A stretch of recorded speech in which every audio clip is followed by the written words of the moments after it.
Hey everybody, it's Callie, and today I'm back with another reaction video. So what I did was I went on TikTok, I searched through the OCD tags and took a couple clips from videos that I hadn't seen yet, and I just want to talk about them a little bit and see how I relate. So let's get into it.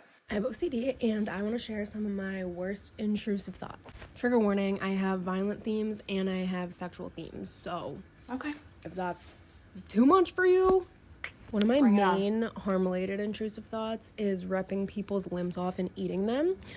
I appreciate the 0 to 100, like right out the gate. Honestly, I really do. Yeah, I see it very vividly in my brain. I have intrusive thoughts of being attracted to my pets. That isn't fun and it makes me feel disgusting. Same with family members too. Yeah, I I've been have there. very vivid and graphic intrusive thoughts of killing people. And for years, I thought I was a murderer. And it was terrifying. I have intrusive thoughts of being attracted to kids. It's weird because it's like, oh, how would a pedophile think right now? Oh, now you're thinking like a pedophile? You must be one. I really identify with pretty much all of these things. Maybe not like specific things, like ripping people's limbs off per se, but I can't with 100% certainty say that's never popped into my head as an intrusive thought. But like all the other stuff that's mentioned, yeah, that seems like a normal day for me. This is Boris, by the way. Hi. And so for this video, I did go into the comments and see, because some of those feelings that this person is expressing are very shocking and would be very upsetting or easy to misunderstand, I guess, if you don't really know what OCD is. And of course, there were some comments that were a little bit rough. One saying, I just feel like we're getting too comfortable on this app. And somebody says, how? People suffer from this and sharing makes others feel less alone. If you don't understand, don't comment. And they respond and say, I won't normalize being attracted to animals or kids. And it's like, well, okay, we're not normalizing that. We're normalizing the fact that people have those intrusive thoughts. Again, it's not that people want to do this, it's just that the thought popped in their head and they're talking about it. And then there was another comment that says, wild how you just openly said this to strangers. The creator said, is it though? And then the person replied, usually people don't say their thoughts like this out loud for future employers to see. Ha. Well, then I'm in trouble because I have done a lot to make great efforts to put my thoughts out on the internet. Somebody else commented, they're like, yeah, go to the hospital ASAP. This isn't OCD, this is definitely psychological. And then the creator responds, OCD is psychological, so good for them. All right, I'm about to call some of you guys out by reminding you that avoidance is a compulsion. So if you are afraid of eating chicken because you think you're going to get salmonella and you avoid it all the time, that is a compulsion. If you have relationship OCD, so you avoid any conflict with your partner, or maybe you just avoid dating altogether, that is a compulsion. If you avoid all sharp objects in your home, like you don't use knives to cut things, or you don't use scissors because you're afraid you're going to stab someone, that is a compulsion. I think so many people overlook avoidance as a compulsion, especially when people start talking about pure OCD. They feel like they don't do anything outwardly that is, a compulsion. Kind of think incorrectly, I think, that they, don't have compulsions, which you have to have obsessions and compulsions to have OCD. That's how that works. Avoidance is something that is super overlooked. And it's something that I know I became very involved in. I still have to work on that. That's something that I actively am always working on, because I know that I become really involved in avoidance. I avoid people, I avoid situations, I avoid triggers sometimes. Like I've mentioned in some previous videos recently, I would say that I'm in a pretty good place right now with my OCD, but I am aware of the fact that I still do this a little bit, so message received. It's something that, I do still have to work on, so that's fine. Everybody's got their thing. It's Sunday night. I have OCD. Here are all the things I obsessed about this week. First up, I had a day where I wasn't really obsessing about things, which was so nice, but then I was standing at the sink and I thought to myself, wait, I didn't obsess about anything today. That means I don't have OCD. Oh my God, I'm a horrible person. Oh my God, isn't that always the way? It's like I will have a day where I am doing, again, really well, and I'm not really even aware of the intrusive thoughts that I'm having because, like they're supposed to, they're kind of popping in and then they're popping back out. I will not even notice them really, and I couldn't recall anything. If you asked me what kind of intrusive thoughts I had that day, I'd say, oh, I don't know, like, the normal stuff. I couldn't recall one like on demand. And then I'll have the realization that I haven't been noticing those thoughts, and I'll say, oh my God, though, that means maybe I don't have OCD. That means maybe I am growing to like the thoughts, and a lot of them are pretty sinister and heinous sometimes. So you start to worry, and then your brain notices that you aren't obsessing, and it says, okay, well, let's obsess about that then. So isn't that the way? Listen, I've been lying to everybody about having OCD. I don't actually have it. I basically proceeded to obsess and spiral out about the fact that I don't have OCD. That's literally OCD. Next, allergy season has been on the rise, obviously. So my allergies were particularly bad one day this week, but health anxiety was like, ooh. So I decided that I was going to count the number of tissues that I use in a day, because apparently there's a magical threshold, and once you cross that threshold in terms of number of tissues, it means you have a deadly disease. Mind you, I don't know what that number is, right? Could be 1 tissue, could be 100 tissues, so I was just stressed the entire time thinking about what it could be anytime I used a tissue. Next, I saw a fuzzball in the dish drying rack thing, the plastic, whatever, and I convinced myself it was mold, which then led me to convince myself. I have to say, personally, I feel like I don't really struggle with cleanliness and mold and that kind of stuff as it relates to health. I know that some people really struggle with it. I think there have been times in my life where maybe it was a bigger issue. I would say that that's not something that's stuck around. Like, for example, there are other themes of OCD that I've had the thoughts, but they didn't really stick around because they weren't really my brain's, chosen focus. Like, it didn't really pick up on it. One of those things, for example, is like religious OCD, because I'm not a religious person. So every once in a while I'd have the thought of like, well, I'm going to go to hell, or like, I did something sacrilegious, and then I'm like, well, that doesn't really matter to me because I'm not a religious person and I don't believe in that. So I'm like, why did that pop into my head? And then it goes away, and I'll be like, oh my God, that's how most people think about their intrusive thoughts, like no matter what the content, I think. So yeah, this is one of those things that I don't particularly deal with, but I know that it can be an issue for people. That my forks were sitting in mold, which meant that I was ingesting mold. It was a fuzzball. I want to reiterate, a tiny little fuzzball. Immediately black mold. And where did it come from? Knockout week. Symptoms of a heart attack. Could I be having a heart attack? Causes of left arm pain. Can you have a heart attack and not even feel it? What to do if you think you're having a heart attack?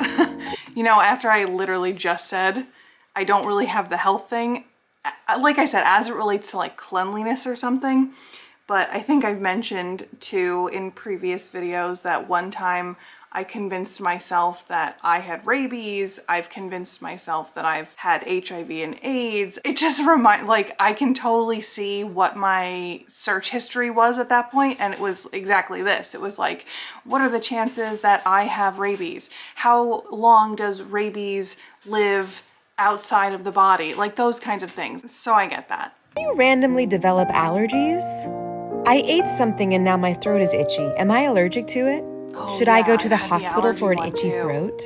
What are the symptoms of... I have never had any kind of food allergies that I've ever known of, and I was one time in a different country, and I think that's part of why I was a little bit more sensitive to being worried about a health thing, because I don't know, it's scary to be in a different country, or well, it's scary to have any kind of, allergy thing happened, but I started to worry that maybe I was suddenly allergic to peanuts. Never in my life, never in almost 40 years have I ever shown any kind of allergy. And I'm saying, well, it happens to people where suddenly they wake up one day and they're very allergic to something that they've always had. Yeah, I remember a very uncomfortable day of being hyper vigilant and seeing like if I was having trouble breathing, if I was unable to swallow right, if things felt weird because I ate peanuts, because that popped into my head while I was eating the peanuts.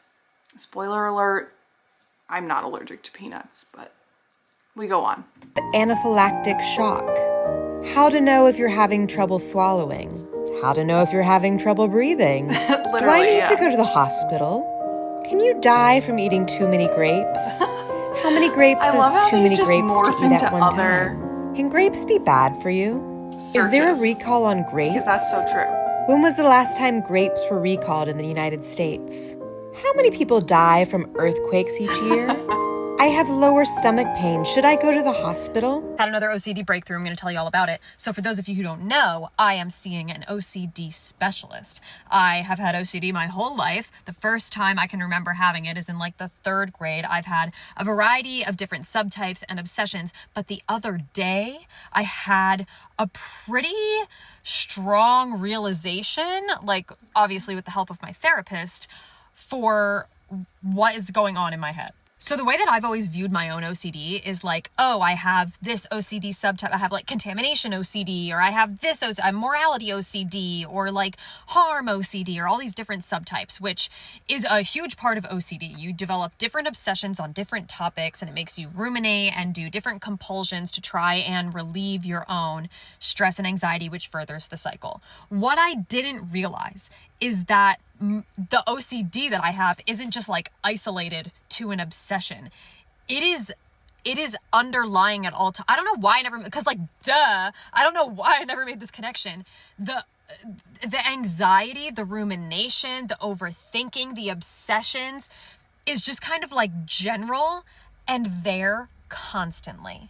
I think that this is a really important thing to talk about because in the OCD community, I feel like, and it makes sense, it totally makes sense, we have all come up, I mentioned a couple of them earlier in the video. We have all come up with names to talk about our OCD. So before I was mentioning pure O OCD, I mentioned religious OCD, I mentioned like health OCD. It's important to remember that when we're doing that, we're only describing the content of like what the thought that we're obsessing about is, right? So if your behaviors or your thoughts or whatever that, is causing you to have so much distress doesn't fit into just one category, it doesn't mean that you don't have OCD, or it doesn't mean there's something different or that you're like a special circumstance or anything like that. It's still OCD. It's just a way. So like when I'm talking about harm OCD in my thoughts, it's because typically they revolve around harm. People sometimes get so hung up on the little names that we've decided are relevant and just making it easier to talk about the content of our thoughts, they get too stuck. And it's almost like sometimes you don't see the larger picture and see other ways that you're still suffering from OCD. So even if it doesn't fit in that little box that you like to keep nice and neat, it doesn't mean that it's not a symptom of OCD. I think that's something that I read about a lot, especially when people start to learn about OCD and they start to learn about what they have to do and ERP and all of the other stuff that is important when you're trying to treat your OCD. At the end of the day, it's all under the umbrella of OCD. So you have to treat your symptoms no matter what their content of your thought is, or no matter what name you've given it. It's all OCD. And there's some things that aren't just going to fit into that neat little box, if that makes sense. And this is the first time that's actually clicked for me. I recently went to go get a neuropsych because I was being tested for ADHD, and part of the evaluation is like a mental health eval, and I came back severe in the OCD category, which is so interesting because I never would have categorized myself like that. But I think that this is what I'm realizing, is I'm experiencing so many things that are so normal to me that I'm not even clocking that it's OCD. Like, it's not clocking to me that you're standing on business. Like, No, that's part of it too. It's like, we don't know what is, quote, normal. We don't know sometimes how disordered our thought patterns are. We don't know how affected we are sometimes by OCD because it's all we know. It's our normal. So you can't, jump into somebody else's head and see how their thoughts work and see how they're not obsessing over things, or see the ways that they are, going about their day-to-day thoughts and life and all of that stuff. We don't have that frame of reference. All we have is what our experience is. So a lot of times I think people don't even realize, and that's why OCD goes undiagnosed statistically for a really long time. People don't know. People don't know how much it affects everything. My whole everything, how I operate, how I think, how I speak, everything is OCD. Oh my God. Like, I'm constantly evaluating every single word that comes out of my mouth. I'm evaluating everything. I'm analyzing everything. Even right now, I am overthinking how I am portraying this, because I'm like, okay, well, maybe I shouldn't say everything is OCD because I'm sure there are things that aren't, and then that's not completely accurate, which means I'm a liar and I'm manipulative. I totally get this. This is how I feel making these videos sometimes. Huh. Those picture frames look a little bit crooked. I'm just gonna tilt this a little bit like that so it can look a little bit more neat. I know. I'm so OCD about that kind of stuff, I have to have my frames look even. So I'm really OCD about that. My mom really pissed me off today. Wait a second. Does that mean I want to hurt her? I mean, yeah, she gets on my nerves, but I don't want to hurt her. You probably do want to hurt her. No, stop, that's my mother. I love her. I would never try to hurt her. Oh God, what if I hurt her? Oh my God, I'm gonna end up in jail. Oh, my whole life is gonna be over. I'm gonna be known as a murderer. Okay, let me just drink my tea, calm down. What if you made a mistake and added a cleaning detergent to your tea? What? That's fucking ridiculous. I would never do that. No, but what if you did? Like, what if you actually want to hurt yourself? I don't want to hurt myself. I like living. Yeah, but you were like really sad earlier. That doesn't mean that I want to fucking hurt myself. Oh shit, oh shit, oh shit, poison tea. I feel like I could have written this skit 100% myself with those exact thoughts. Except maybe not me being the one drinking the poison tea. It's like the tea that I made for somebody else. Or like the food I made for my dog. Specifically about my mom. Specifically about all this stuff. Very much me. Very much. And then trying to sit there and act like everything's cool. That's totally me. What if I accidentally emailed curse words to all of my coworkers and I just don't remember that I sent it, and now I'm gonna get fired? I have a pain in my leg, and it's definitely deep vein thrombosis.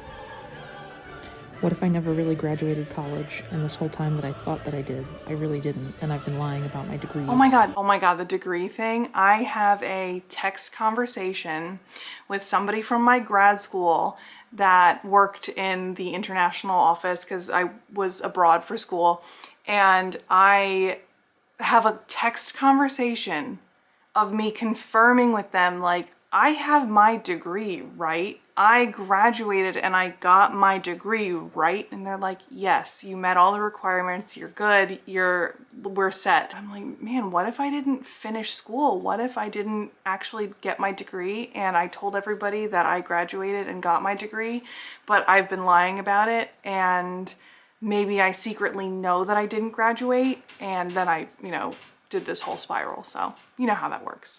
What if all my friends secretly hate me, and really they're just pretending to like me and be my friend, but really they think I'm the worst? What if I somehow posted a video of me going to the bathroom onto my Instagram The bathroom story, one is so and now me too. I need to go check it to make sure that I didn't. The next time I go to the doctor, they're definitely telling me I have cancer.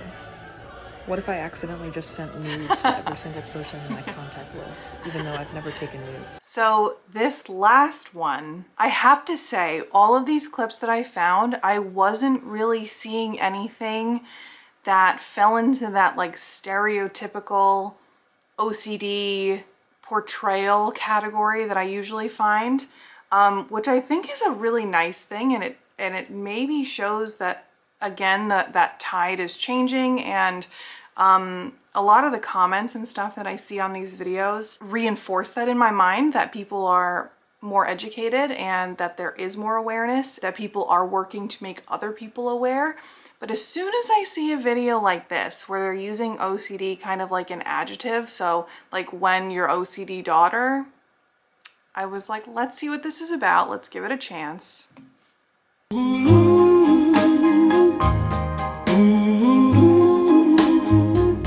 In spring mornings, the sun rises. And then I'm like, no, that's not really what that is. But I wanted to give them the benefit of the doubt until I went into the comments, and I did see one. They were asking, you know, actual OCD or just germaphobe or just someone that detail cleans. And then the person responded, not actually OCD. She's just very organized and very creative minded, which is lovely, and I'm glad. But there were some people that did point out like, hey, that's not really what OCD is. And everybody was very nice about it and respectful that I saw. Granted, there were a lot of comments, but that's how awareness spreads. So no hate towards this person that was using OCD this way, but if there's a chance to educate, I'm glad that it can happen that way. So like I said, I was actually really happy to see that I was scrolling for quite a while before I came upon a video like that, where somebody was kind of using OCD in that stereotypical way. I'm honestly wondering where that portrayal of OCD even came from. Like, I wonder how that became the commonly known side of OCD. I don't really know how that originated. I'm interested to know. But like I said, I didn't see too much of that. It was actually mostly people very genuinely talking about their intrusive thoughts. And like I said, in the comment sections, it was a lot of people educating and relating to the content that was being posted, which is great. I mean, I always say I think it's so amazing that there is a community now of people that can kind of openly talk about this and help each other and make everybody feel less alone, because of course, you know, that's what you want. Feeling alone when you're having these kinds of thoughts and these things happening to you is very scary. And I remember feeling extremely alone and thinking that no one would ever possibly understand. And I wish that these platforms had been around, you know, way back when all of this first started happening to me. So I think, you know, it's really nice. And the more that we're talking about it, the more we can just keep helping each other. So some of these people mentioned having OCD therapists or being in treatment for OCD.